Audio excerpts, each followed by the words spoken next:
American exchange students in Germany. Who are they? What do they want from you? And why? My name is Austin, and for the first 2 months of my year-long exchange program in 2016, I was living in Bonn, Germany for a language program. And here are 10 of my favorite memories from adjusting to this new life. Everything from trying my first German beer to posing with an electric power saw for my host mom. Alright, so first on the list is going to be sleeping through my first day of class and totally getting destroyed by the language program director. So I don't really sleep very well on planes, and the language class started literally the day after we arrived to Germany, so I was completely exhausted, slept through like 4 alarms, went to the wrong building, and when I finally arrived to the right place, the program director grabbed me and, took me to his office. And it's hard to really describe this guy. He's very much like a character from a movie or a book. He was like a Swiss German dude, very intense, like had a very intense gaze. He actually claimed to be an ex-mercenary and like told us about the people that he killed and like how he did it, which was super whack to begin with. But even more so, he told us that he would watch us from the bushes at night to see what we were up to, which was just uncomfortable.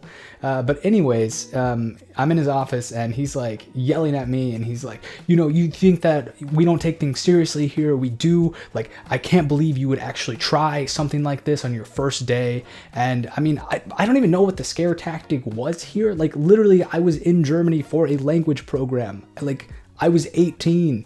It'd be like going to college and you being late to class and the professor taking you out back and like yelling at you for being a bad student. It was just weird, and really made me think that Germans take punctuality a lot more seriously than I thought they did. So moving on is my first beer in Germany, which was, drumroll please, a Kolsch.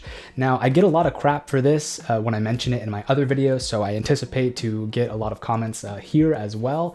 To be honest, I didn't like it the first time, but also it was my first beer ever, and it's funny because I actually thought that I should really pace myself, so I didn't want to get too drunk, so I only drank half a Kolsch as my first beer of all time. So the program director for the exchange program itself was actually from Cologne, and he is like Cologne's biggest fan. He is like a tour guide. He knows every nook and cranny of the city, and it was very important to him that my cohort of 25 American students got to visit Cologne and really feel out the city. One of my favorite things that we did with him is that he took us on bakery tours. So he thought that German baked goods were one of the most important cultural aspects of anyone's time in Germany, and so he would pre-order a bunch of different stuff from different bakeries around the city, and during the day we would spend a couple hours going to each one, trying everything they had to offer, and then giving a ranking that would be tallied up in the end to determine the best things from the best bakeries.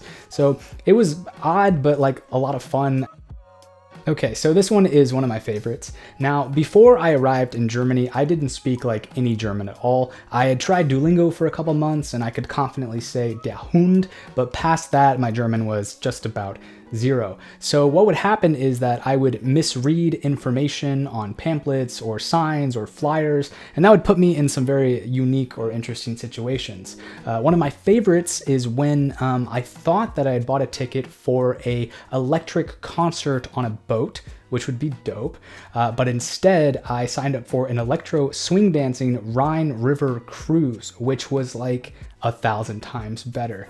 It's funny because I didn't really know how to dance before getting on this boat. Like, I could, but not really that well. Luckily, one of the friends that I went with, he had taken like swing dancing in high school or something, so he taught us like the basic 8 steps, and we just, as the night progressed and we had more to drink, we had a lot more fun with it. And now, what was really unique about this as well is that the demographic on the boat was more like late 20s, 30s, early 40s, I would say.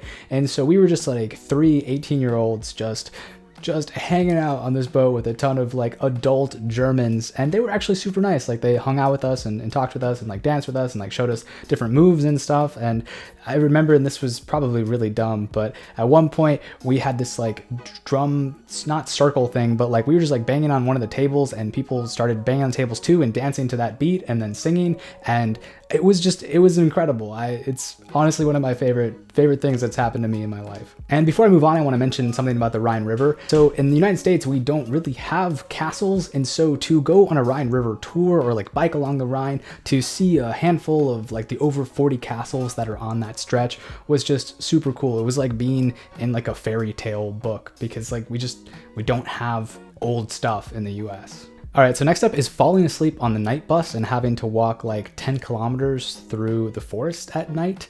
So often things would run late hanging out in the city, and so I would take the night bus, and I lived kind of far away from the city itself, and so the night bus stop was already like a 15-20 minute walk from where my house was. But this night I had actually fallen asleep on accident and had gone 3 or 4 stops past where I needed to be into an area I had like never been before. So I had to figure out how to backtrack my way through like these German dwarfs and the forest completely at night, which was a lot of fun. And I just remember there wasn't a lot of light pollution, and so like the stars were super bright, and it was just really cool because moving to Germany really symbolized a lot of like new freedoms for me, and that's really what it felt like this night, with, you know, no one wondering where I was or what I was doing, just walking through the German wilderness at 4 in the morning. So that was a good memory.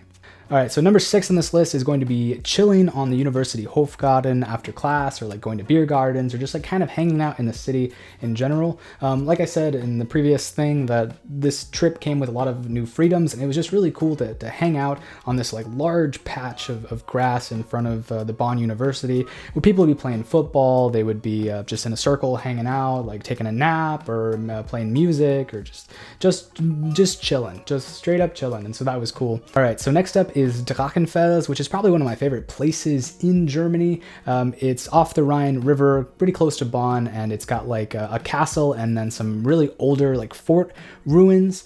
And so it was definitely something that was recommended for us to go check out. And so me and a group of like, I think 3 or 4 other students, we made our way out there. And when you arrive to the base of Drachenfels, if you go the correct route, there are lots of shops, like this nice town, and a very clear path that takes you up through the mountain. However, we had got off at the wrong stop and just like assumed that we would figure out how to get there. And so we ended up trekking up the backside of the mountain, just through like basically just through the plain forest. And where the castle is, we actually had to jump over a gate because we run out of path. And effectively we broke into and trespassed on these castle grounds, which were like a private attraction. But more than that, just going up to Drachenfels and seeing the view of the Rhine River and checking out the ruins, it's just that spot has a special place in my heart, that's for sure. All right, so moving on, I want to talk about pretzels and ice cream. Now, I'm going to extract that a little bit because I don't literally mean pretzels and ice cream like themselves. It's more of their accessibility in the city and kind of the city itself, I guess. So in the US, our cities are built for cars, and so they're very spread out. We don't have the Innenstadt dynamic that you find in like a German city. And so to just walk around and have all these bakeries that I could hit on my way to school in the morning, or after class going to get like a €1 ice cream scoop, it was really cool. One thing I want to ask you Germans is that from my memory, the taste of pretzels from say like the northern part of Germany, where I was in Nordrhein-Westfalen, versus in the south, like in Bayern, the taste was a little bit different. So if this is something that you agree with, let me know in the comment section down below. All right, so number 9 is going to be living with a host mom who did not speak English. Her name was Sandra, and she was awesome, and we got along really well, but there was definitely a communication barrier.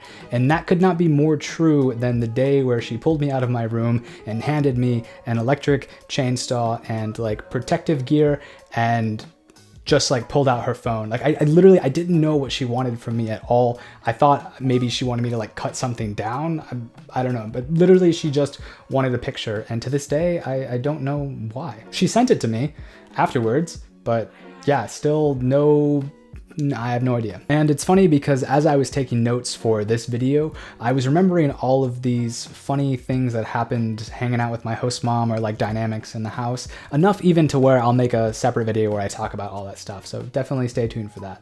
All right, so finally on this list is the dumpster fire disaster that was Königliche.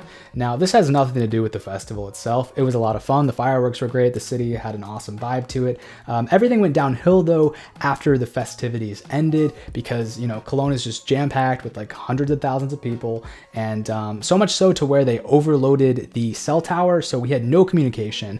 And so like a third of our group was dead set on going to clubs that night. Another third was just wanting to go home. And another third, we didn't know where they are. They were simply lost. And for me, this was like my first time going into a big city and like trying to go to clubs or hang out or be a part of city life. And so it was all overwhelming. And then we kind of made it to the clubs, but it was just so packed and it was already so late. So we tried to go home, and then all the trains were crowded. And so we didn't get a train until like 4:30 a.m., 5 the next morning. And then from there, a few of us had to like wait in a McDonald's until the buses to our host families would come the next day. So it was just a mess, but it was a lot of fun, and I still remember it fondly. All right, so that's all the specific memories I have for this video, but I wanted to end on kind of a love note to Bonn. It's easily one of my favorite places in Germany. I mean, it's home to Beethoven, headquarters to Haribo. What's not to love?